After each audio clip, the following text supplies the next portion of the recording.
Jarvis, drop my needle. Hello, this is the hardcore legend Mick Foley, and if you are interested in listening to idiots, you came to the right place.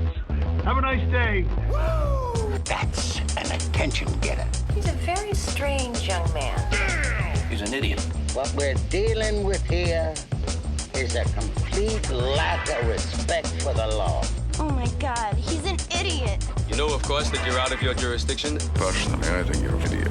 But that's the evidence in the car. But I was going into Toshi Station to pick up some power converters. Always like to keep my audience riveted. Greetings, ladies and gentlemen, friends and fiends, and welcome to Free Range Idiocy, the podcast about everything, but mostly just the stuff we like. Back in 2019, The Mandalorian debuted on the fledgling Disney Plus streaming app, and millions of Star Wars fans cried out in absolute glee and were suddenly still crying out in glee. Maybe it wasn't Boba Fett, but we finally got to see the adventure. Where the hell are you going? We finally got to see the adventures of a Mandalorian bounty hunter and got more than we ever knew to ask for by the end of episode 1 when Grogu, aka Baby Yoda, stepped into the world. Aww, he's adorable. Now, 7 years later, we're on the verge of their first trip. Okay, you're just playing with your toys. Okay. Again, I was saying stuff. Now, 7 years later, we're on the verge of their first trip to the big screen with the debut of the imaginatively titled The Mandalorian and Grogu. This week, we're diving into all of the rumors to decide what will happen and won't in this episode 247, Silver Screens and Beskar. I am your Uncle Todd, and with me, as always, is the man who has spent the last 20 years cobbling together his own Mandalorian armor in his garage, only to realize at the last moment he didn't convert metric units properly and has to return to his 6th grade body weight and height in order to fit. He has been my partner in Idiocy for over 2 decades and will be eating nothing but Triscuits and water for the next 6 months. I give you the man they call Tim. Greetings and salutations, my friend, from the champ, the man, the myth, the legend. I figured, rather than go and grab my 14-pound, Razor Crest ship, I figured it would be good to grab a couple representations of the principles we were talking about, Mandalorian and Grogu. Just out of curiosity. Yes, sir. Are you turning this into like the Pabst Blue Ribbon method of marketing where you win like something like, eons ago and you're still hanging on to that as your like, claim to fame?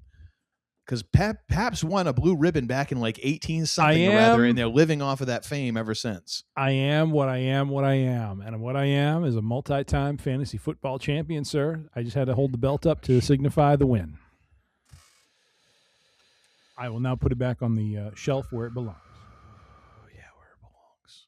There's many other places it belongs, but, we won't talk about that because we're trying to be at least a vaguely family show. Indeed. How are you, sir? How are you doing? And are you excited about Mando and Grogu? I kind of am. Like I've gone back and forth on this a bit. I'm just interested to go on the. I'm excited to go on the ride. Like I'm curious to see how this will go. I've heard different opinions and reviews. Yeah. Only vaguely though, because I haven't sought them out. But I do plan on procuring tickets in the very near future. I think it's either going to be a Thursday night affair, which is the weirdest thing where it's like opening day is Friday, but you can get tickets for Thursday. I feel like Saul, from Ocean's 11, like it is a soft, one day it was open, the next day it wasn't, soft opening.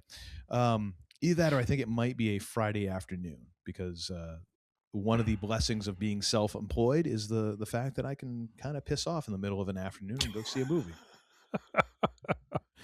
Must be nice. Well, there's also all the disadvantages of having no retirement and, paying through the nose through healthcare. So, if I can get a movie in the afternoon, I'm going to enjoy it. It's the little things. It really is. That's all there is the little things. Jeez. How are you doing, sir? How is life for you in Chicagoland? I have nothing to complain about. Life is good. Good. Life is good. So I am looking forward to Mando and Grogu. My youngest is graduating college on Friday.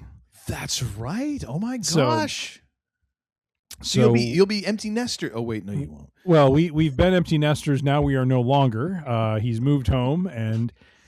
We are, if nothing else, parents. It's too bad you couldn't have moved. Like, I know you're the HOA presidente. It's too bad you couldn't have moved just like it it would have been worth it for the high comedy just to subtly move like 2 units over and have him show back up like, Mom, Dad. We could have done that, or we could have moved to Oak Park, but we're still kind of working on that. That's actually a much better plan. And quite honestly, they have a great farmers market, I'm told. They do. That is what I understand as well. And that is still on the table, but we are right now, trying to be, not trying to be, we are supportive parents, want to help our kids off into we're adulthood. Trying, but they're not making it easy.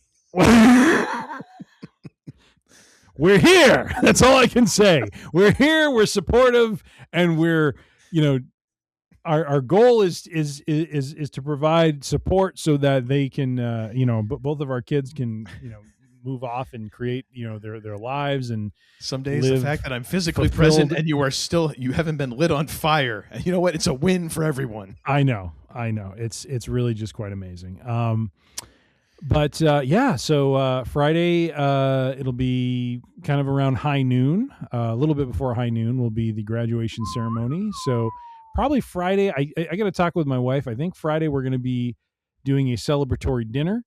And then I think we're going to shoot for Saturday to see. Let me guess where that's going to be. Where do you think?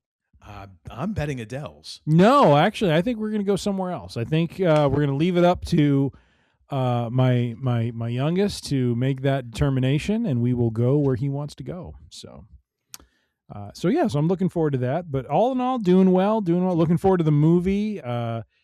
This movie has had an interesting journey from, and we've talked about this, the fans, fickle as ever, panicking when they see the early trailers of, I don't know what this is going to be. And now the trailers that have come out, it's like, I really like this, and then I've read some articles that have pointed out, apparently there's some, I don't know if it's just the press or if there was some, movie going audience that got to see the first 25 minutes of the movie, apparently. Yes. And what's interesting is much of what we've seen in the trailers is in those first 25 minutes. So there's a whole lot of movie we haven't seen. And I'm kind of curious about what that's going to be about. We have hang on a second here. Mandalorian. I can never spell Mandalorian correctly. It's one of those words. I always go back and forth. I get M-A-N-D, and then I don't know, is it A or is it O? That's where. And I blame Grief Karga for that because it's always like Mendo. So I think it's an O, but it's really an A. And it's like, son of a gun. So this one's clocking in at 2 hours and 12 minutes. Which nice. I find to be I think that is actually like I think 2 hours is a sweet spot for a movie. It is. I wish we could go back to having more like 90-minute movies. Well, yeah, because that was back in the 80s. Like I know you had like these 96, 100-minute movies. Wasn't that Plane, Trains, and Automobiles when we did that review? I thought that was like close to like 90 minutes, maybe. It might have been. Another good one is like Midnight Run. Midnight Run to me is such a my gosh, my typing run. Let's see here. What does Midnight Run clock in at? Oh wow, Midnight Run is 2 hours and 6 minutes. Interesting. Let's go with hitting the sweet spot. Planes, Trains, and Automobiles. Planes, Trains, and Automobiles. 93 minutes, sir. Good call. Yep. But again, like to make a nice, tight movie, and some movies just don't need to be long and drug out. Like another 30 minutes of Planes, Trains, and Automobiles, honestly, I think would almost verge on the interminable. And that's as someone who really enjoys Steve Martin and John Candy. Mm-hmm. Like too much. But yeah, so I think about 2 hours and 12 minutes, especially for what could possibly be included in this, that feels pretty good. I'm excited for it. Now, the question I have for you, because we're gonna talk about what's included in the movie and all that stuff. And actually, I do want to acknowledge, I was one of those people. I was one of those fans who went on that ride of like, what the hell is this? Oh my gosh, now I want to see it. I just want to throw that right out front. I am not immune to that. The question I have for you, sir, is movie snacks.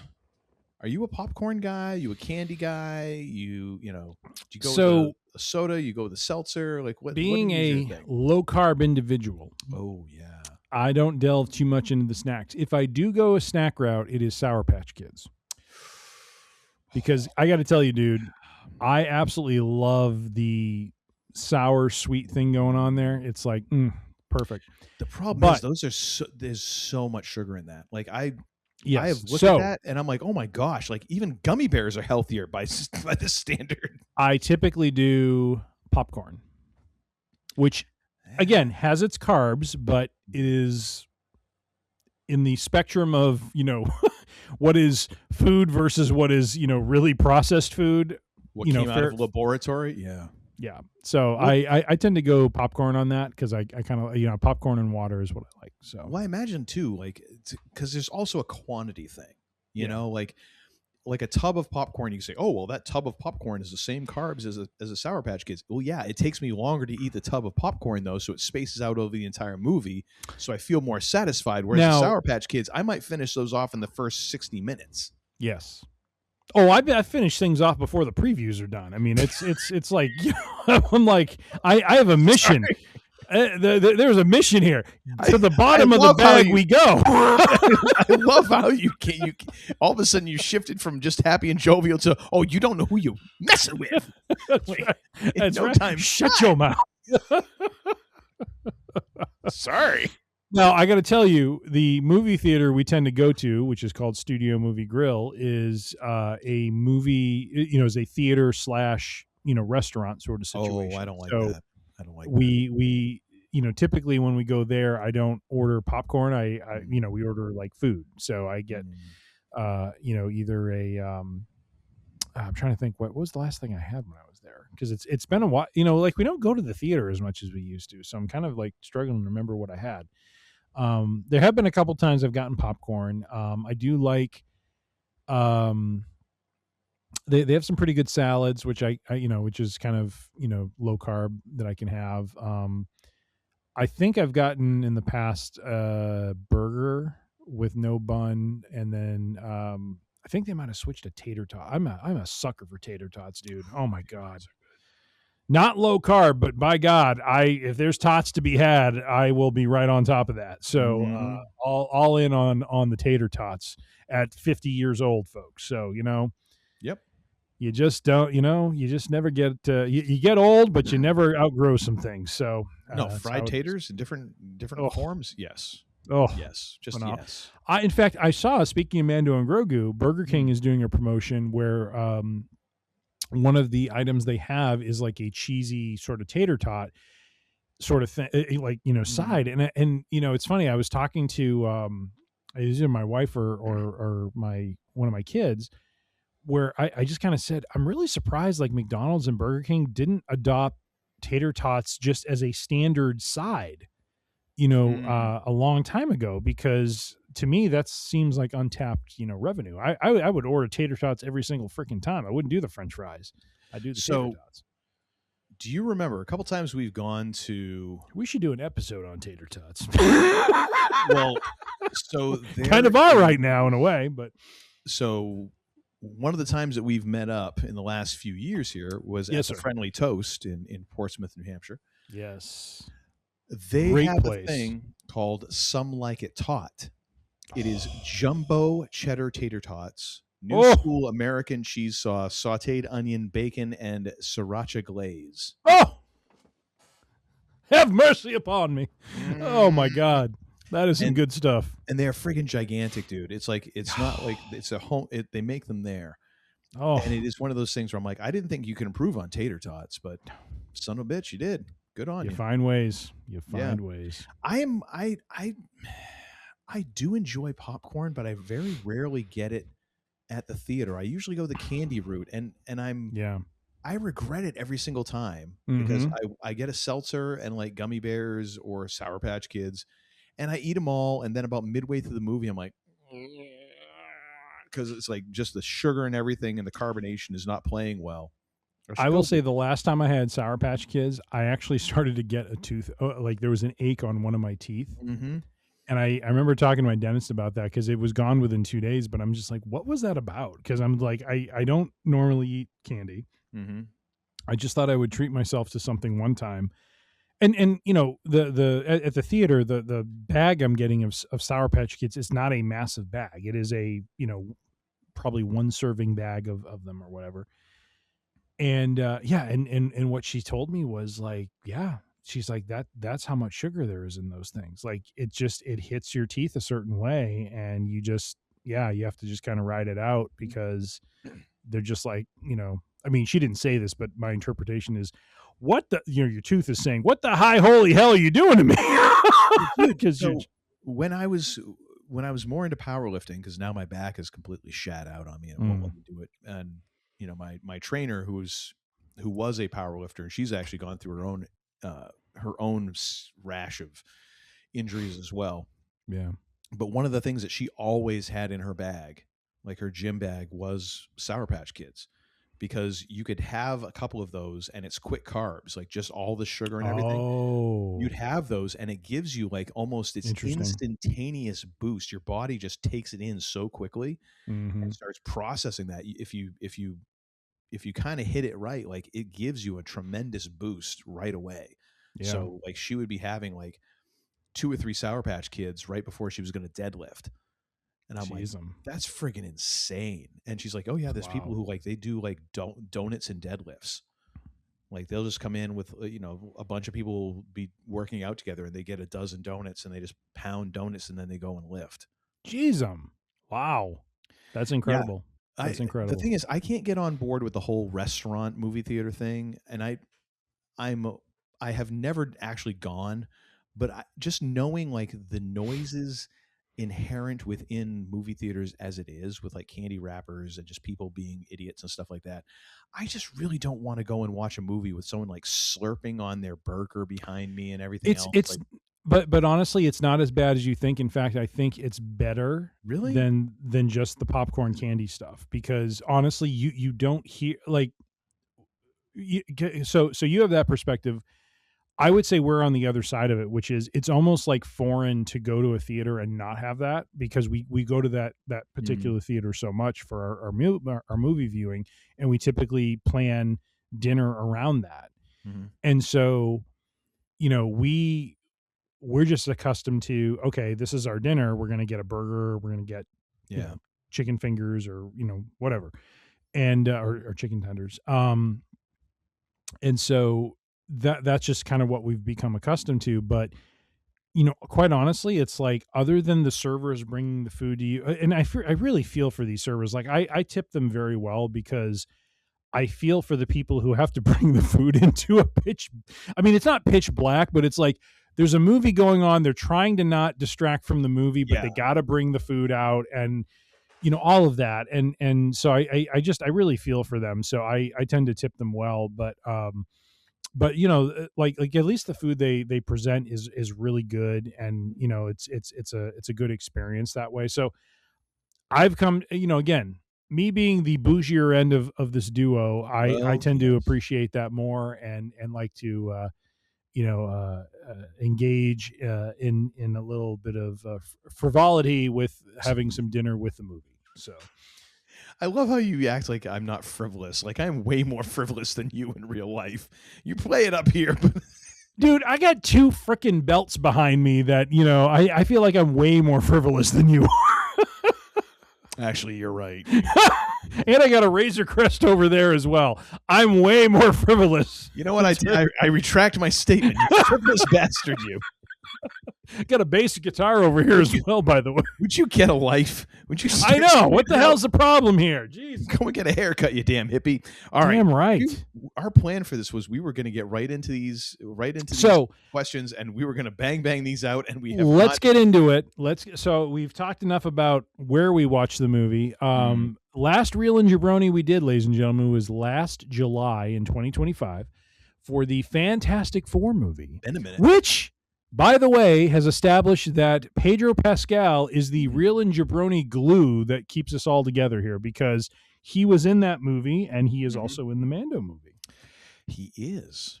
As the Mandalorian. Now, shall we describe what Reel and Jabroni means? Yeah, so this is essentially our version of true or false. So as we get into this, we're going to go through several rumors Several. Several Times 3.5. 40s here, and you're talking about several. You're acting like it's like 5. Are we at 40? Oh shit, we are. Good Lord. Sorry, that's 4 times several. But we essentially are going to go through these rumors. And put a pot of coffee on. What's that? So go put a pot of coffee on. We're going to be here a while. We're going to evaluate these rumors as, are they going to happen in the movie? So the real, or are they not? Thank you, Shiki. And or are they going to be false or jabroni? Jabroni. Thank you very much, Shiki. So we're going to go through these. We have 3 primary kind of sections of this. One is called In or Out, which is really about who are we going to see or not see in this movie. We have another one called What's Up With That? Really about, or is it about something else? Well, Uncle Todd, you can apply whatever you want to that. That's on you.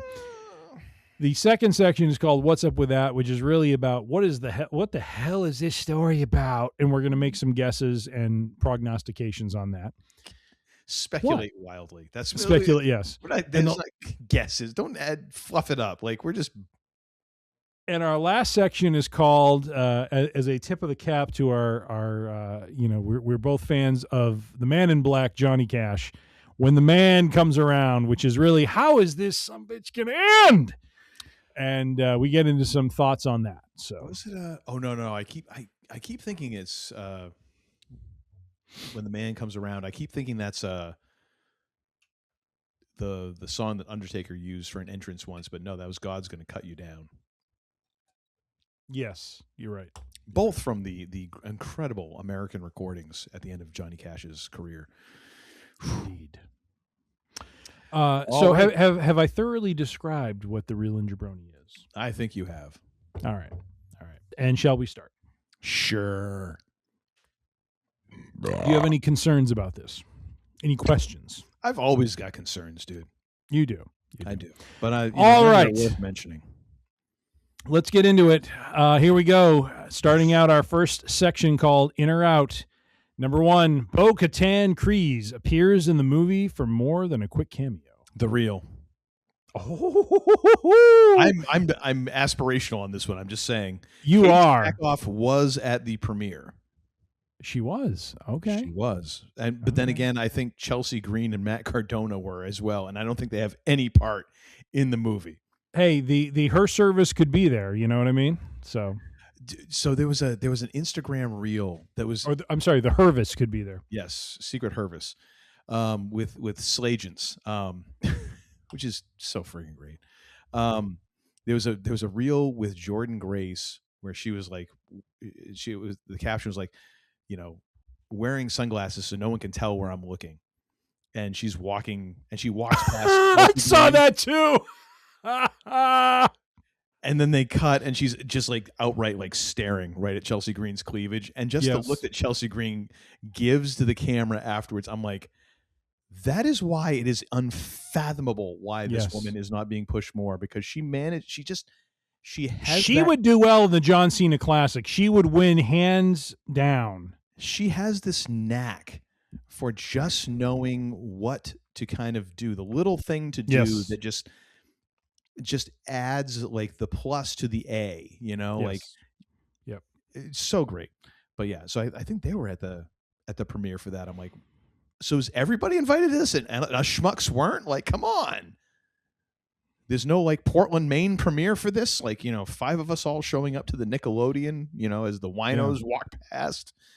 No, fine. I'm going to go what jabroni do you say on this one. You go right ahead. You're wrong. All right, number 2, Ahsoka Tano appears to help connect the film directly to season 2 of Ahsoka. I'm going to go first on this one. I'm going to say the real on this one. Yeah, and I'm going to go real as well. And just hold on before you say your answer. I'm just going to say, just for context. Okay. The reason why I say this is Dave Filoni is on the record. I saw a reel on Instagram where he basically says that a lot of season 2 of Ahsoka is going to be caught up in a war that is going on, which no doubt is, Thrawn versus the New Republic. Or so there's a Thrawn part of me that remnants of the Empire. as he's like trying to Could be. coalesce his. Could be. You know. But I feel like we might get some Ahsoka Tano here. So I'm going to go the real on this one. What say you, sir? I'm going to go with the real as well. Like, if you give me Bo-Katan and Ahsoka in this. Ba-bam. That's some good stuff. Good. All right, number 3. Grand Admiral Thrawn is mentioned by name but never physically appears. Hang on, I need to look at your questions ahead here a little bit just to. I'm going to go the real on this one. So I'll take the first guess and say the real. I'll go with real as well. Right. I just want to make sure you didn't have another one that's going to like contradict that. Like contradict it? No. Well, you no. like to do that. You like to try and catch me up in trap. Well, when I actually come up with them, I do. When our AI overlords do it, they actually kind of protect against that. So I appreciate that. Sir, you know what? Instead of taking away our drinking water, I can help you come up with a few of these. Oh my gosh. Number 4, Ezra Bridger appears. Ladies and gentlemen, we are screwed as a society. Exhibit solely A because of me? Solely because of me? Not solely because of you. Just many people like you. All right. I just want to ask. You don't even defend yourself. It's like, all right, fine, fair. It is what it is. What it is. You know what I mean? Gosh. What it is. What it has been. What it was. I do have to ask. Are you? What are you drinking tonight? Are you drinking the chicken cock, or are you? No, I'm dude. It's been so freaking hot here today. I was like, I need something cold. Yeah, I'm drinking Lucky Pigeon Eclectus, which is their. Nice. It is their blonde ale, which is very nice. This is my go-to for summer beverages. Really, kind of the heart of my summer batting order, if you will. Nice. It is a great yesterday I was doing a lot of workout in the yard. Man, had one of those in a koozie sitting in the garage in the shade. So every time I had like a little time where I'm like, okay, I need a break for my back or something like that, I just wander back to the garage and take a nice quaff off of that. I'm like, oh, this makes like edging the garden and like spreading mulch so much more pleasurable. Yes. My wife gets home, I'm like halfway done, and she's like, anything I can do for you? I'm like, no, I'm all set out here. But if you're heading upstairs to, maybe you head over to my beer fridge and grab me another one of these and bring it on down, that'd be fantastic. Excellent. All right, number 4, Ezra Bridger appears in a hologram or end credit scene. Have we had any end credit scenes in Star Wars? Now, we haven't. But if Filoni is to be believed, this is all building toward a big sort of Star Wars, a Marvel-like endgame sort of bring together of all the heroes to thwart Thrawn. I am going to go with Jabroni on this one.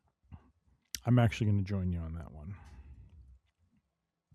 You got to save a little something. Indeed. Number 5, Zeb Aurelios has a major supporting role instead of just a cameo. So the distinguishing factor here is, do we see Zeb for a brief moment, or is he a, not the main character, but is he a player in this overall story? I mean, I think it part of this is the definition of a cameo, because you could say, I just gave it. Well, no, because you could say like, oh, he was in one scene, and that's just a cameo. Like, but if it's a fairly prominent scene or whatever, like he does stuff, and it's not just like walking by in the camera, like or like he was in the Ahsoka series. So in that, defining it that way, I think it's the real, because he did show up in the trailer. It does seem like we're dealing with more of kind of the rebellion, that sort of, or not the rebellion, the New Republic. Yep. That sort of thing with Sigourney Weaver. So I think that's realistic. Yep. I'm going to go with the real as well, because I do think it's, I guess what I would call a cameo is what we got, in the end of season 3 from seeing Zeb in the Republic that's right. bar. That was season 3 of Mando. I thought that was in Ahsoka. No, it was the very end of season 3 of Mando. Yeah. It was the coda, if you will. Yeah. Number 6, Boba Fett appears to settle unfinished business with the Hutts. I'm going to say jabroni on this one. I agree. Because again, this is a movie. Nice, it's got to be focused, and I just don't think bringing Boba Fett in is going to really do much. So it muddies the waters. And not now, here's an interesting one that I wanted to get your take on. Fennec Shand shows up without Boba Fett. She was also on the red carpet, by the way. She was, and there was actually a great reel on Instagram where she was across the aisle from Katie Sackhoff, and she was throwing popcorn at her. and she's like, when you see your coworker out in the wild, I was like, that's awesome. You know, there's this part of me as a fan that just wants to believe that all these folks get along and really enjoy working with each other, even though I know it's complete bullshit, and there are many people who just can't stand each other. It's always nice when it seems like it is the case, you know? Yeah. Damn, man. I would love to see me some Ming-Na Wen. I don't know how that would work. He's getting the vapors. Screw it. I'm going with the real. Oh! It's an aspirational, the real, you know? I'm going to go jabroni. You go right ahead. All right, number 8. Again, this is in or out. Luke Skywalker appears in the film despite Lucasfilm trying to move away from deep fake Luke stories. What do you say, sir? Jabroni. I think you can easily tell this story without Luke. I agree. Number 9, Grogu speaks his first actual words in the movie. I'm going to go the real on this one. I think we're going to get it. Really? I think we're going to get it. I'm going He's jabroni. thinking. Oh. Damn. I'll start first with this one. A reference will be made about the death of Greef Karga, R.I.P. Carl Weathers. I am going to say the real on this one. I'm going with the real with an addendum of damn well better. You know what? Damn right. It should be. Give the man his props after the fact. You know what I mean? Number 11. The Count of Monte Fisto deserves to be recognized. Damn tootin'. Now, can I get some chips, ladies and gentlemen? Can I get some space chips? Oh, gosh. You're going to make me shift windows here. I am. Oh, there it is.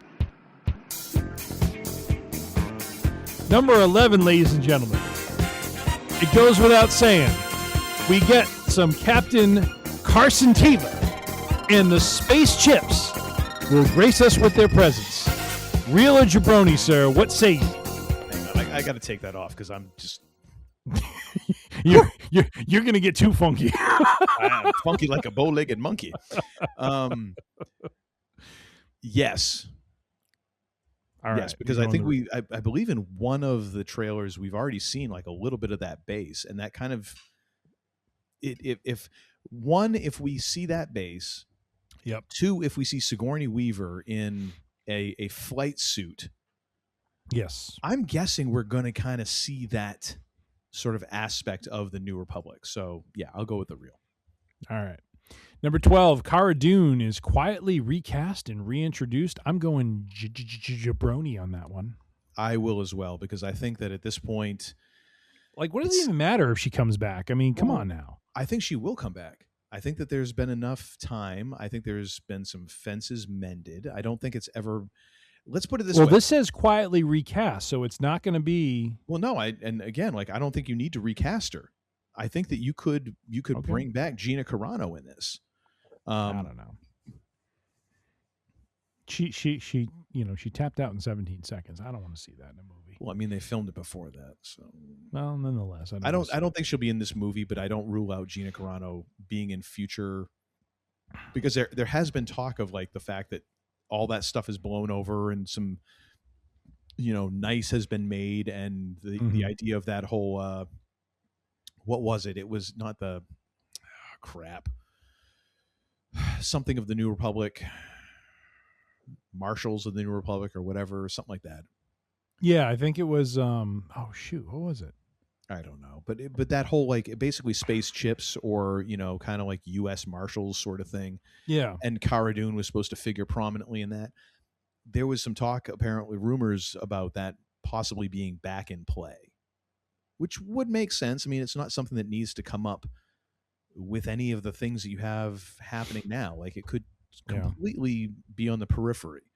So yeah, I think the idea of recasting would be not something they're going to do or waste time in this movie. Okay. Number 13, Pelimoto makes a cameo and bails Mando out of another repair to the Razor Crest. Pelimoto is the mechanic on Tatooine, right? Yes. Okay. I'll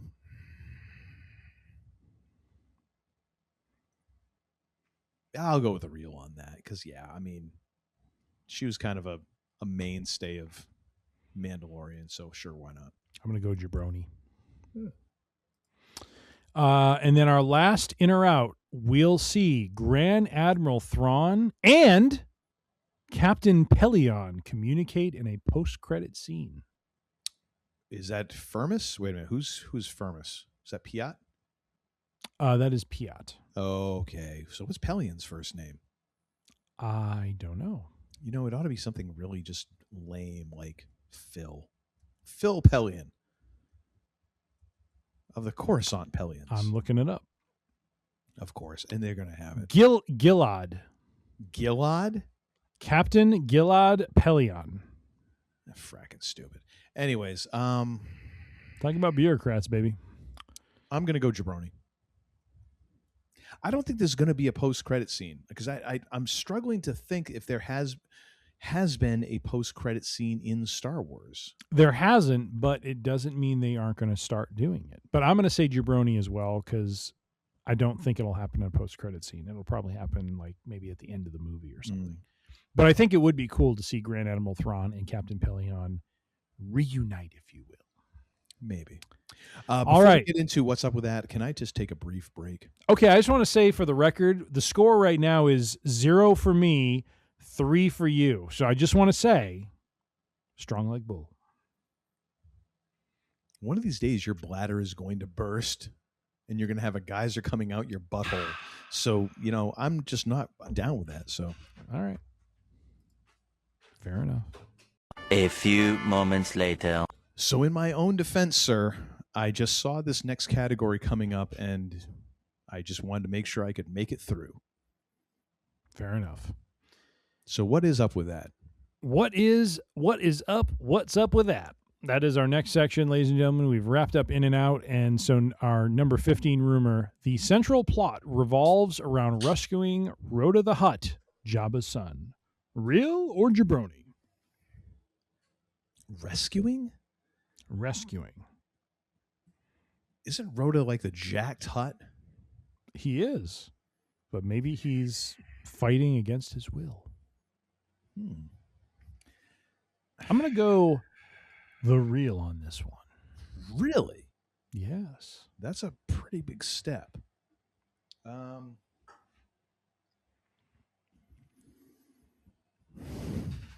See, this is one of those times when you can totally turn this into a Princess Bride Vizzini moment where it's like, well, I can clearly not take the clap in front of you. Like, well, if it could be because he's a bounty hunter and now he's having an attack of the conscience, and that could open some new directions. But then how are you going to relate that to this? And then I'm going to go jabroni.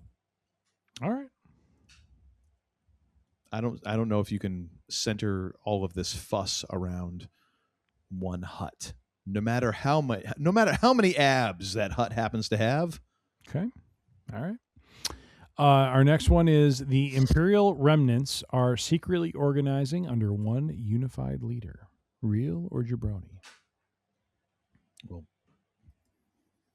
I mean, isn't that already a real? I mean, they kind of already seemed like they're organizing. It's not a real. All we've seen up to this point is there's just different, leaders that are around, and they're just kind of like, but getting like together as a committee. But in that committee, weren't they all kind of talking about Thrawn? Nope. They weren't? No. If you're thinking about season 3 of Mando, no, they had no idea about Thrawn. Well, screw it. Let's go for real. I'm going to go jabroni. All right, next up, the New Republic is portrayed as too weak and bureaucratic to stop The Coming War. Is this where you go first, or do I go first? I can go first. I think this is the real. Yeah, I would agree. All right. Which I think is with a slight asterisk that I think that it's going to be the New Republic is trying to portray itself from a place of strength, but they're going to be shown as stretched way too thin. Yep. All right. Our next rumor is the Razor Crest that we've seen in the trailer is really a flashback. So is this a actual Razor Crest in the present, or is this a past flashback? What say you, sir? Jabroni. Okay. Mostly because we got to get the Razor Crest back. It is next to the Millennium Falcon and Luthen's ship. Yes. One of the top 3 Star Wars ships, and I would actually it's kind of neck and neck with the Falcon for me. I got to admit it is. I got one right over there, and I got to tell you, it is. It's a sweet ass ship because it is a perfect ship. It is for a bounty hunter. It is. It is sparse. It is functional.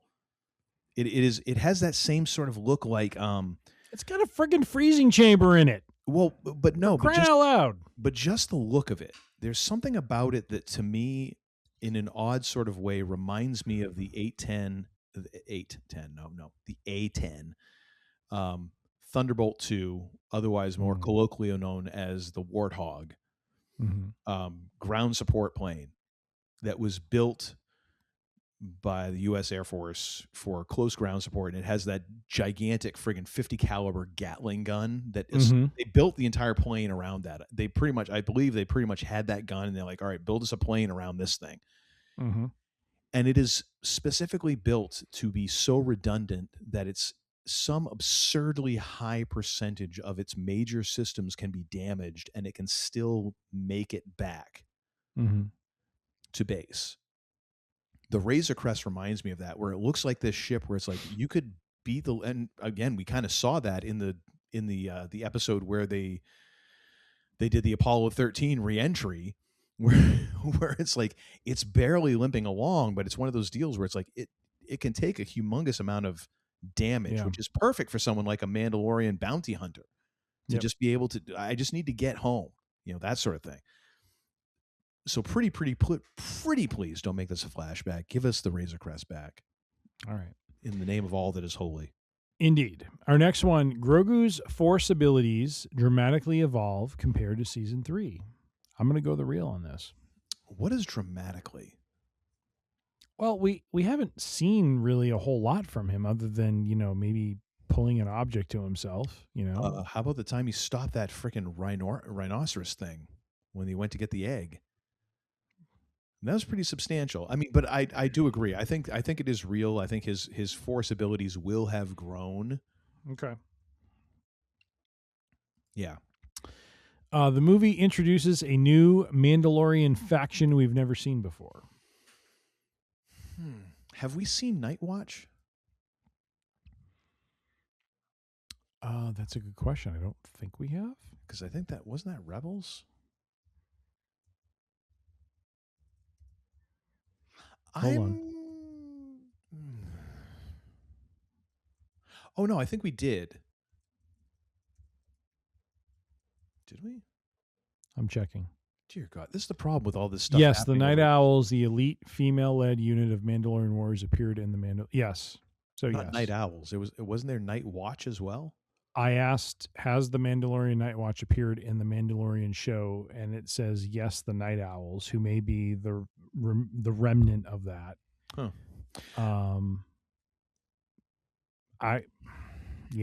That's all I got. I'm going to go Jabroni. I don't know that you need to introduce a new Mandalorian faction. I think we've kind of got a few at this point, don't we? I would agree. It seems just superfluous. The next rumor, the main villain of this movie is not a Force user. I'm going to go the real. So who are our options here? I mean, Thrawn. Well, it's hard to know because, could it be Thrawn? Sure. Could it be the Hutts? Mhm. Sure. Could it be someone we haven't seen in the trailers yet? Sure. But I'd like to think that this movie would steer clear of Force users, if only because of the fact that Mandalorian has stayed pretty, for the most part, clear of that outside of Grogu and Luke. And Ahsoka. And Ahsoka. And it shouldn't, honestly, Force users should be fairly limited at this point in time in the Star Wars timeline. Unless we have an Inquisitor somewhere about. Could be. But then again, why would an Inquisitor be there? I don't know. Because they're kind of out for the Jedi. So, I'm going to go with a real. All right. I like your reasoning because this really has dwelled more in kind of that seedy underworld. The folks who are just,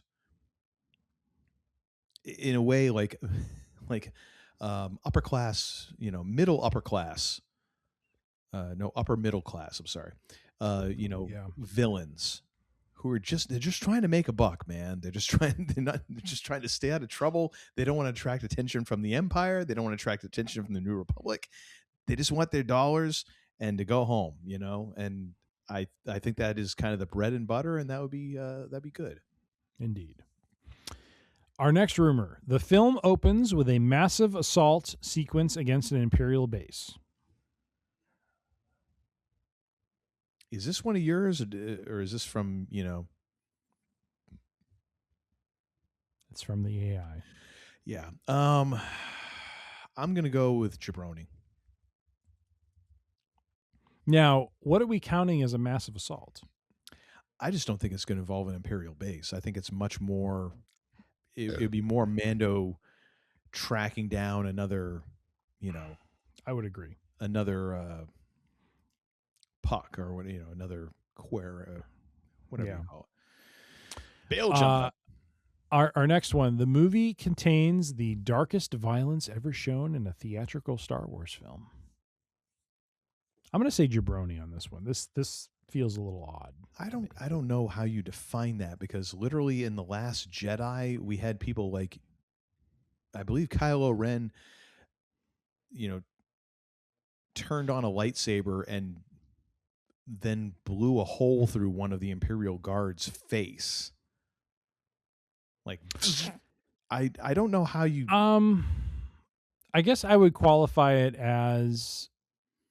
and Kylo Ren then took out Han Solo. Part of me feels like Order 66 is probably again, I think it depends on what you define as darkest violence. So yes, Kylo Ren Anakin killing Han is probably younglings? way more impactful and dark than Order 66 because of how it was portrayed on film. Or Anakin taking out the younglings. Or that was pretty... Oh, okay. Off screen, but like the implication being so much, it's like there is no wiggle room. He killed those kids. Yes, I don't know. I don't know how you beat that, unless they're planning on like filleting Grogu and then serving him on a hibachi. I'm going to say jabroni on this one. I'm going to go jabroni as well. All right. Next one. Grogu uses the Force in a way we've never seen from his species before. I go with a real on this one. That one seems kind of open-ended. Seems safe. I would agree. Next one. The Hutts are being positioned as major players in the post-Empire galaxy again. I mean, I'll go with a real on this one because honestly, major players in terms of like an underworld, yes, because we already kind of saw them in Book of Boba Fett, and we know that these slimy little slugs like to get their chubby little fingers into every dirty pie they can, so why wouldn't they? Yep. Let's see, number 26. The film reveals more information about Project Necromancer and the origins of Palpatine's return. Was that so? really Again, what it was kind of called? linking it to the post-Queel trilogy. Is that really what it was called? Project, like, Yes. was that on fracking on the nose? In Mandalorian season 3, they reference Project Necromancer. Yes. Did you happen to see this afternoon? I sent you a bit on Instagram about like the the abandoned plans for the third post-squeal trilogy movie that Colin Trevorrow was working on. No. You sent Go me ahead. that? Go ahead and take a look at it. And I don't think you sent that to me. I am pretty sure that I did. You don't have to look at it now, but it is.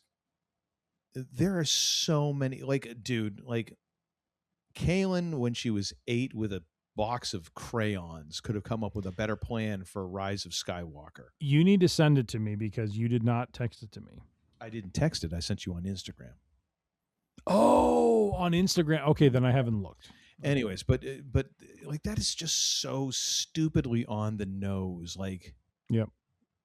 Well, gee, I wonder what that is. Like that. There's a reason why a lot of like friggin' why every secret project ever, like the Manhattan Project, you know, like why these have nonsensical names that have nothing to do with the actual thing being done. That's the whole point.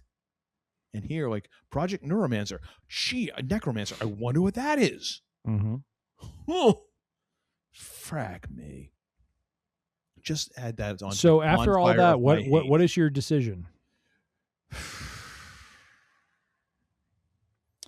There's part of me that kind of wants to say yes here, because I would like to at least someone to try and start making sense of that. There's part of me that wishes we could like literally Men in Black flashy thing this thing away and just be like, just pretend episode 9 never, like literally if they release the next Star Wars movie, it was like episode 9 and literally in parentheses, like just forget the last movie. I'd be like, we're good. I'm in. Perfect. I'm going to go with Jabroni. Because I think a movie needs to be focused, I'm going to say Jabroni as well. Thank you. All right, next one. The Imperial Remnant are in league with the Hutts to help them destabilize the New Republic. I'm going to go the real on this one. I'm going to go Jabroni. Right. I think the Hutts would want. I think any underworld element is going to want to stay as clear as possible from both sides because they know that someone is going to come after them.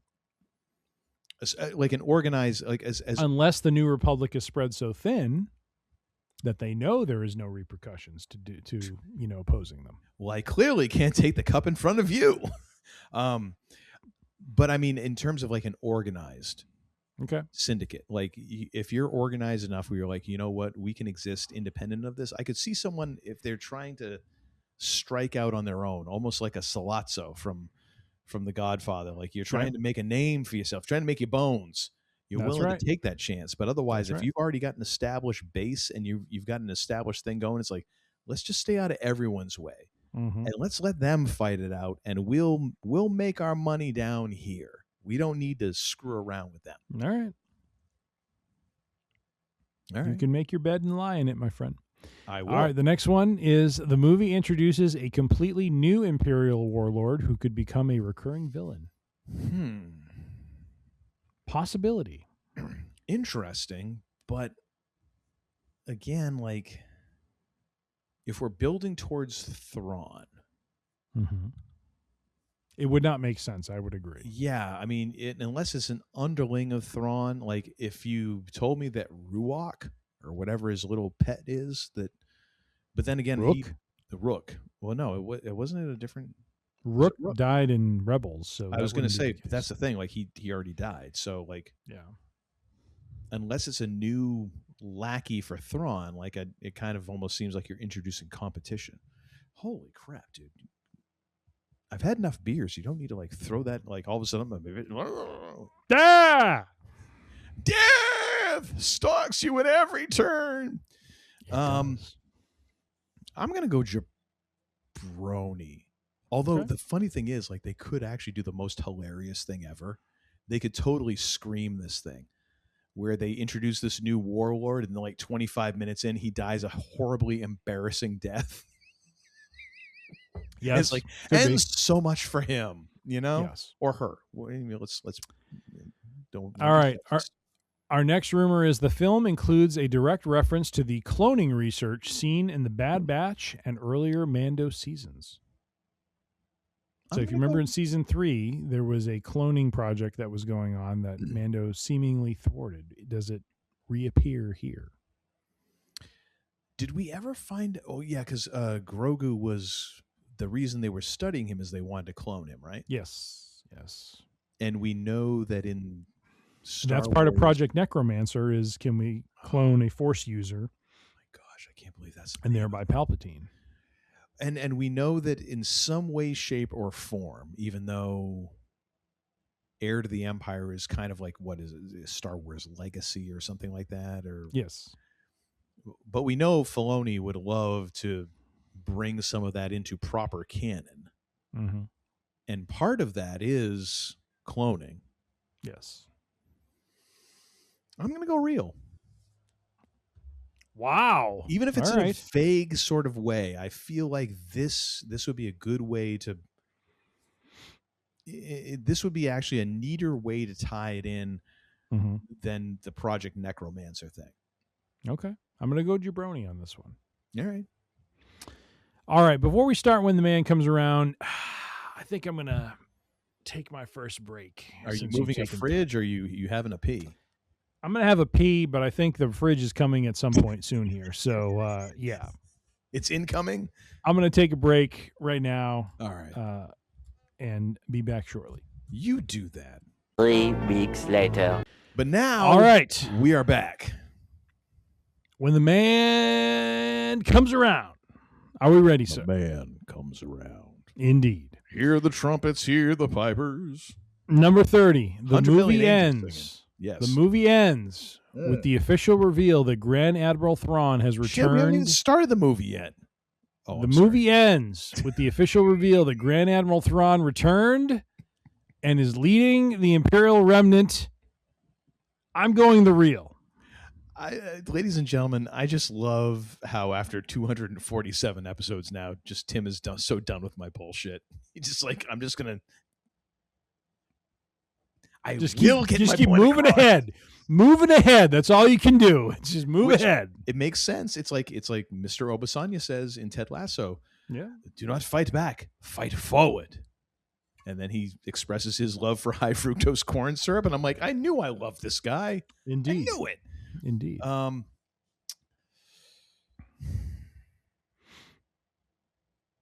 going to go real on this. Yeah. I think it makes sense. Number 31, Din Djarin dies protecting Grogu. Jabroni. I mean, are you like seriously going to kill off Mando here? Really? I don't think so. He does talk about the fact that he has to kind of, fend for himself at some point. Well, I mean, yeah, he'll outlive me because that's because he lives like 1,000 years. Like, okay. Fair enough. I put this into wrestling terms. Rhoda the Hutt turns out to be a babyface and an ally of Mando and the New Republic by the end of the film. Real or jabroni? Is it Rhoda or Rada? Have they said like out loud? Thank you. I'm gonna another precinct is heard from.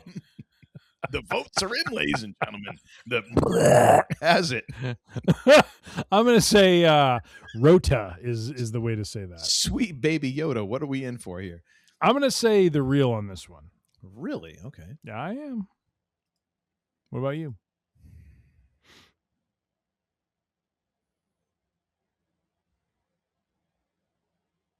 I mean, my God, you're taking forever with this. Jabroni. Well, no, because I'm trying to think, because you also have the whole thing about like, well, maybe Rhoda is the linchpin of this whole fracking thing. I don't think it is. So therefore, this falls in line. All right. Next one is the film ends with Din Djarin and Grogu choosing the Outer Rim, meaning, kind of living their quiet life, over the politics of Mandalore and Coruscant. Jabroni. Real or jabroni? No, I think they're going to be in the thick of this thing. Yes, I'm going to say the same. Because otherwise, I mean, what are we going to go back now? Mandalorian season 4. Like, no, we've already kind of taken that next step, you know? Our next one is Zeb. Jabroni. He's just like Jabroni. Jabroni. Wait, you got to play the official one though. Come on, on the soundboard. Where did you go? Hello.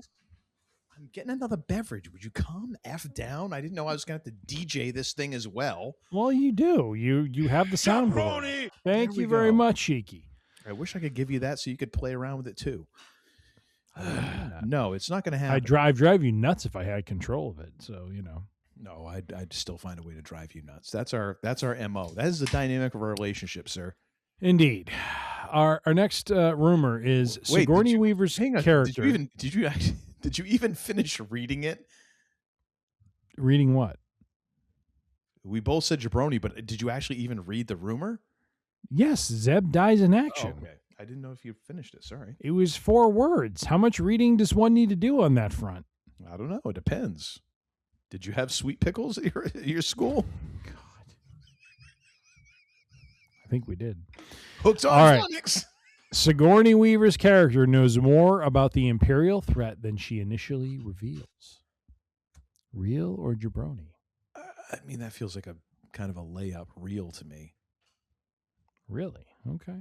Well, her character looks like, it seems like, get that vibe across of like someone who knows more than they're letting on at first. I'm going to go with the real as well. And there you go. You friggin', this is the thing. You poke your agree with me. Son of a bitch. This is an abusive relationship.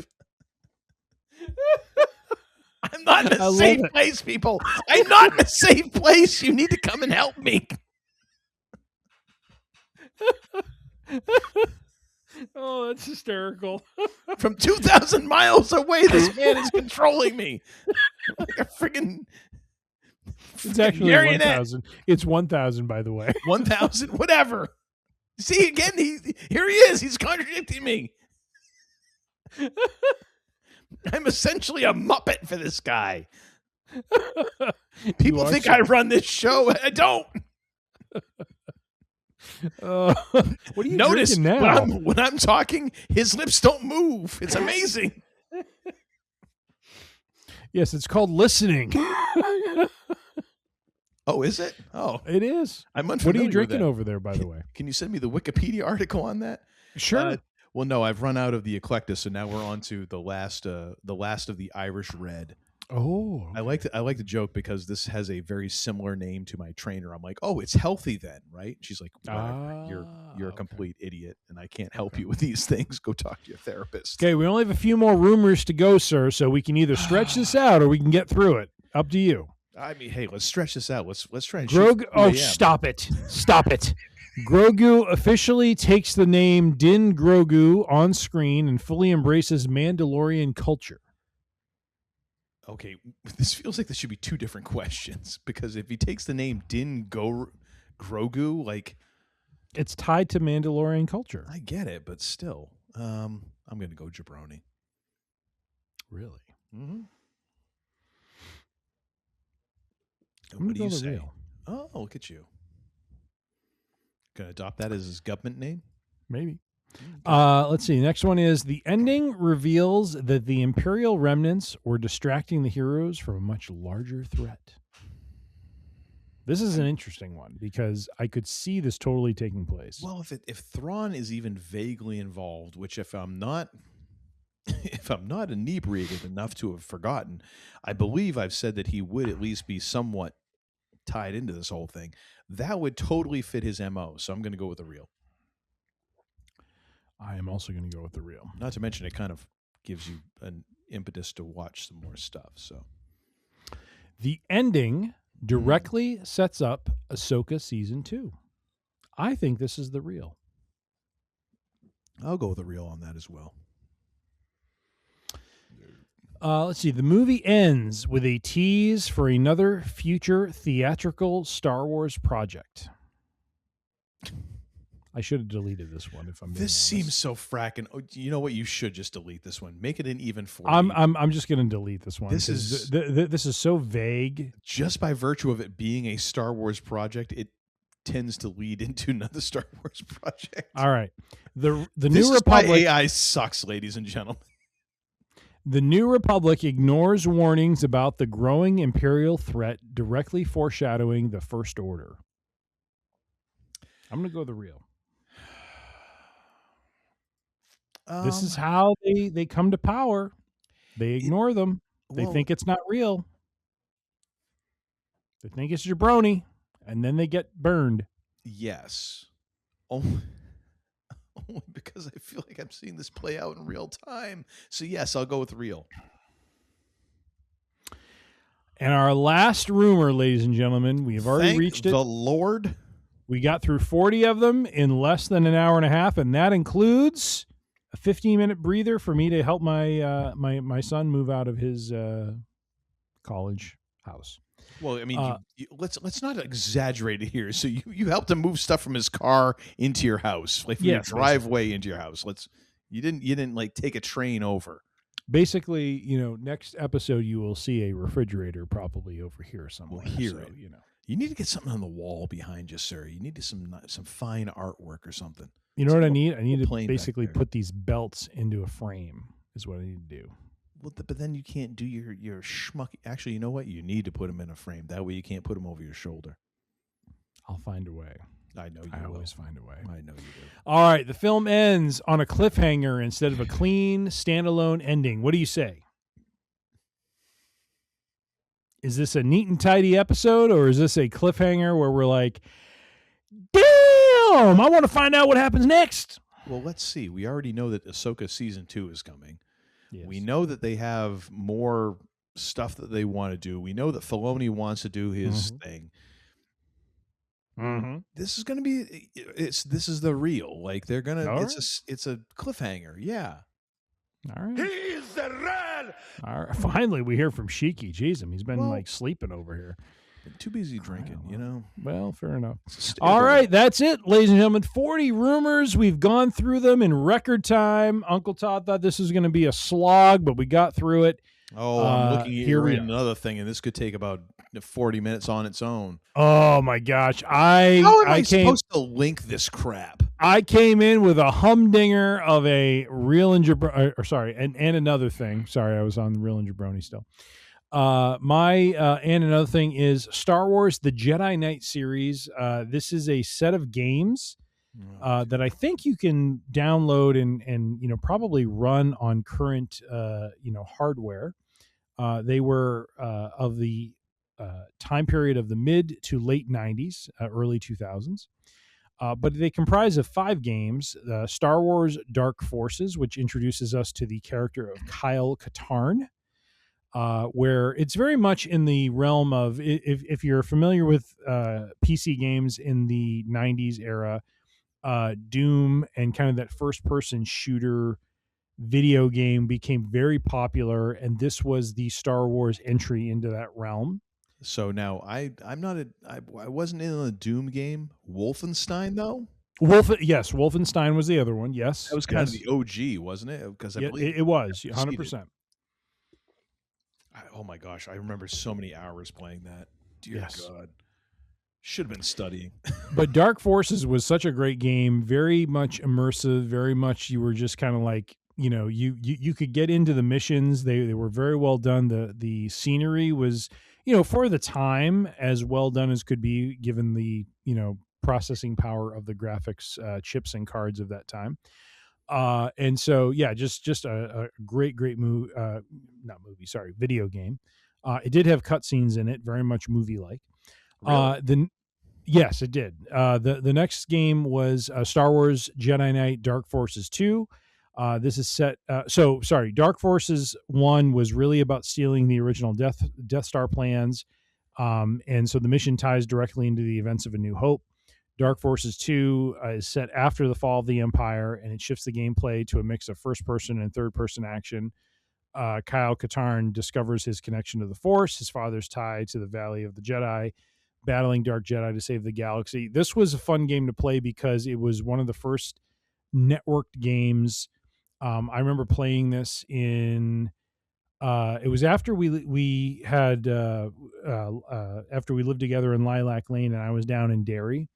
I would play this at night sometimes, and you could go into basically, network game contests where you're playing other people who are, Jedi characters, and really fun game.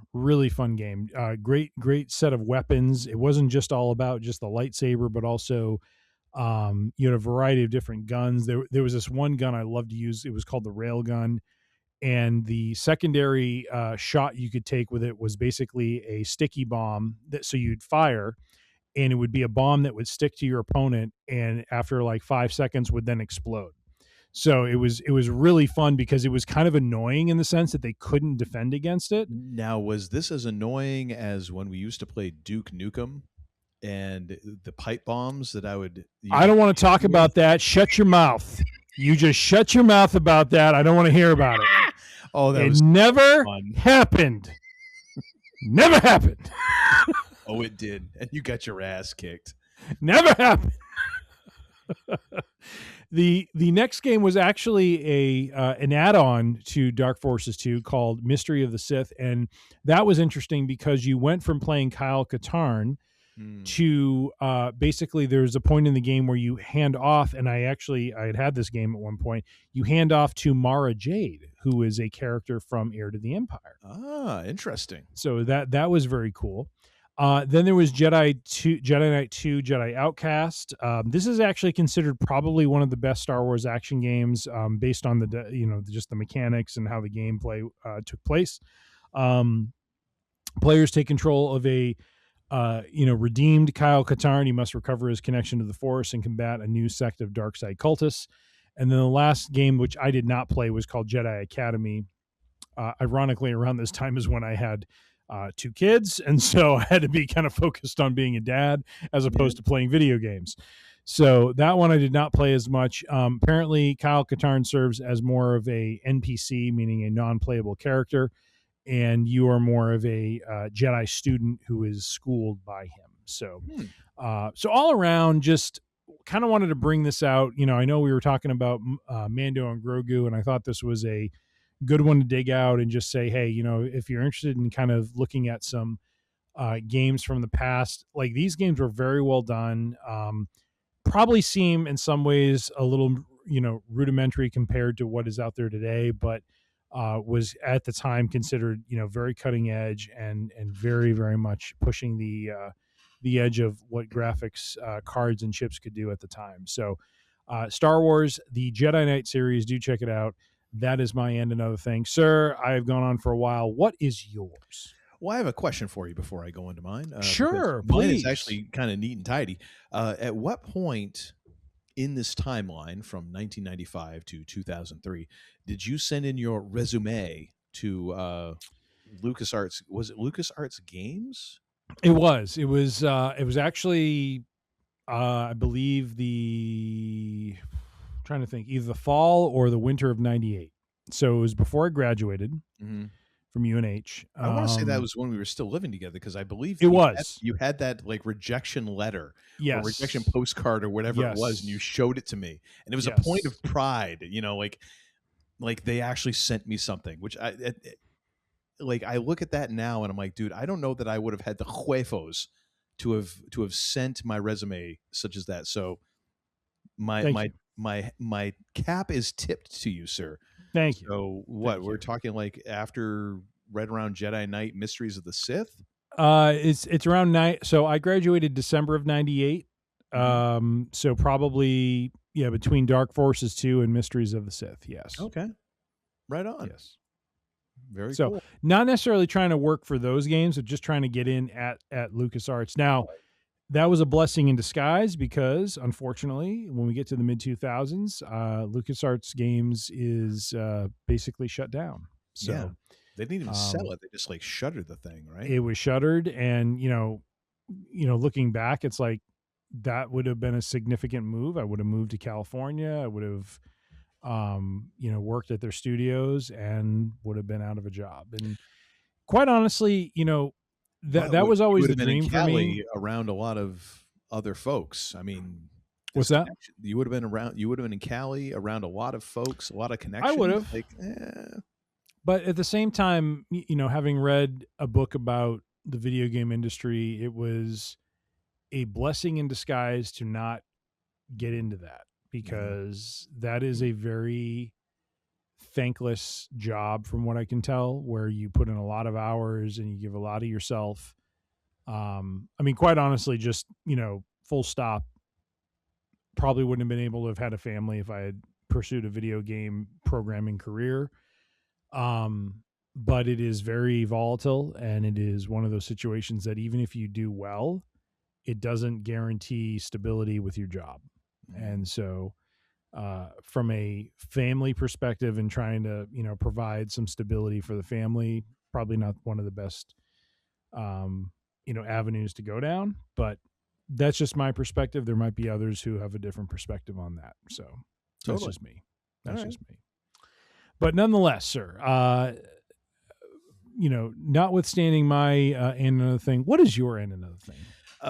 So on Week in Geek Wednesday, #Week in Geek Wednesday, I recommended the 2010 Sherlock series. So I'm going to go a little more OG on this one. Well, not quite OG, because OG would be like, go and read all the Sherlock Holmes stories that Sir Arthur Conan Doyle wrote. I'm going to go with 2009's Guy Ritchie tour de force of Sherlock Holmes, starring Robert Downey Jr. and Jude Law, which is just friggin' fantastic.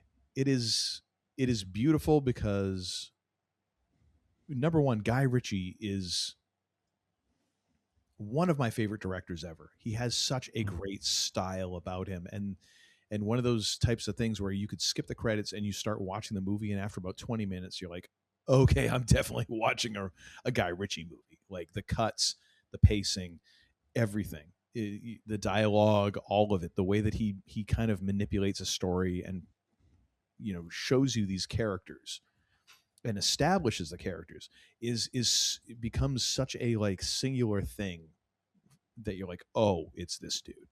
And then you get into like friggin' Robert Downey Jr. and Jude Law, who, I mean, those guys, it's great to watch them in some ways get into minor pissing contests about who's going to get to choose scenery here. Mm-hmm. And even though Robert Downey Jr. wins most of the time, Jude Law wins a bunch of those as well, where I'm like, that's pretty good to hang in there with someone like Downey, because that dude will just like friggin' chew the scenery right around your ass if you're not careful. They do so well together. And it's just such a great story, and it kind of introduces some things that I thought were funny when at the time when the movie was released. People were like, oh my gosh, this Sherlock, of course it's got to be action packed. I'm like, no, if you read the original stories, like Sherlock Holmes was a martial arts master. Like he was a man of action. He wasn't just pure deduction. And I was like, no, he fisticuffs and beating people's ass. Like, that was who he was. So it was kind of cool to see that take place on the screen, and also, with a character who in a way is so indomitable but is yet fragile, where it's like, yeah, this guy's going to get, messed around, especially when, Irene Adler shows up, and then he's kind of out of sorts. So yeah, no, it's a great fun watch. This and A Game of Shadows, where then we add in, oh gosh, what's his name? Jared something or rather. He was in Chernobyl. I'm too lazy to look it up right now, but he's fracking amazing in the second movie. And I was saying to Kaylin the other day when we finished an episode of Sherlock, I was like, it makes me wish there was a third Sherlock Holmes, Guy Ritchie, Downey, and Jude Law movie. And I've heard rumors that maybe we'll get that. We'll probably get friggin' National Treasure 3 before we get Sherlock Holmes 3. But man, such great movies because they're just fun. But yet they also have a certain grit and character to them that makes it work. Jared Harris? Jared Harris. Oh, yes. So good as Moriarty. Mm-hmm. So friggin' good. But yeah, the style that Ritchie employs just makes it worth rewatching over and over and over again, because there's just it's literally like a warm bath of comfort. Because to me, it's a lot like the Pirates of the Caribbean movies, where it's like I know I'm not in for anything like, it's not Citizen Kane, you know what I mean? Like, but it's fun and it's immersive. And you could tell someone cared about doing this shit. You know, it wasn't just one-off. Like, someone actually cared to craft this, and that's to be applauded. Like, that's most movies. Like, just stuff that someone cared enough to be like, I want to put this out there, and I want it to be good, and this and that. That's good enough, man. Just a good yarn told well. It's great. So that's my end another thing. Nice. And that, ladies and gentlemen, is time for us to call it a show. Adieu, adieu, adieu, adieu. Parting is such sweet sorrow, but, you know, we got to get the hell out of here, honestly. I got to sleep at some point, and this man needs to go into town tomorrow to do his job. So if you want to subscribe to us, go to Free Range. Oh, dear, sweet, bloody frack. He's going for friggin' belt again.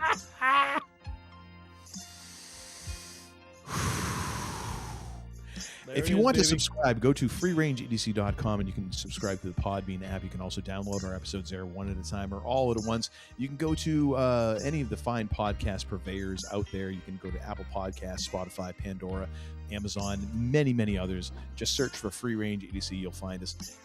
You can find us full video episodes on our YouTube channel. youtube.com/@freerangeedc. You can subscribe there as well, and that way you get all of our episodes right in your feed. Right in your feed. That feels a little personal.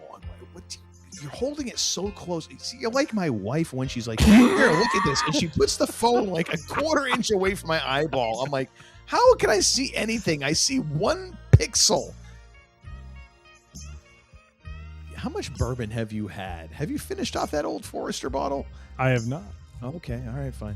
But where was I? Oh, yes. You can find us on social medias. We are on the Instagram and on the Facebook at Free Range EDC. If you have any thoughts, concerns, questions, or offers of outright bribery, send those to tim@freerangeedc.com. He'll respond to you right away. He won't tell me about what money you're sending him, but, you know, whatever. If you... Okay, that's everything. And now, ladies and gentlemen, it's time for me to ask the second most important question in all of human history. The first, of course, being what is hip. The second being, what in the frack did we learn this episode? We've learned the following, my friend. You are worse than Hulk Hogan. We did not learn that. No. Well, I mean, it's implied. It is not. It kind of is. We've learned that here at Free Range EDC, we were able to get through 40 rumors in less than an hour and a half. Minus about 15 minutes for me to go help, my son bring stuff in from the car. We've also learned that the rumors for Mando and Grogu range wildly from the, somewhat possible to the absurd. And yet, with AI, it actually worked out pretty well. True. Wouldn't you say?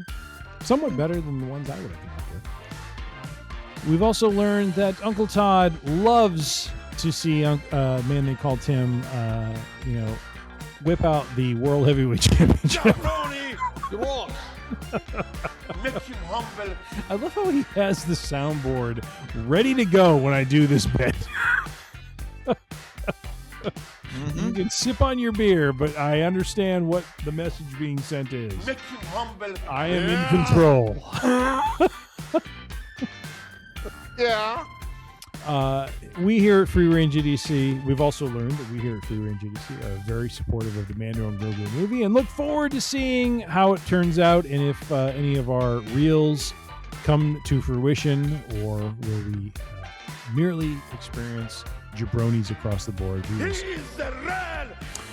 With all that being said, we thank you very much for the listenership and for tuning in to our Week in Geek Wednesday and Free Range EDC Friday episodes.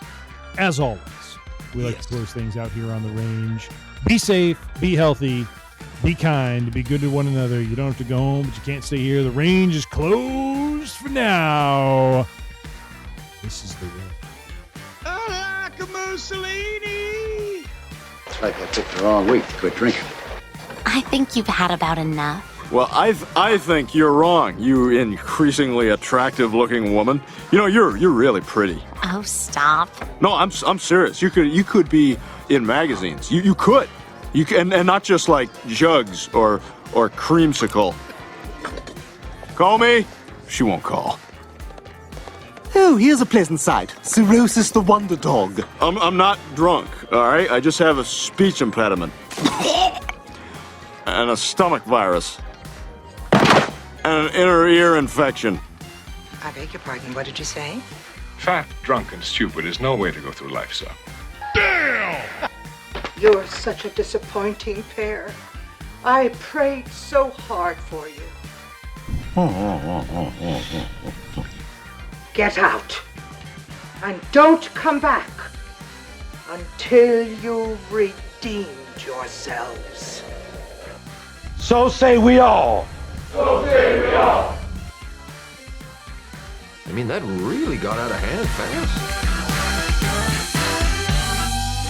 Now get the hell out of here!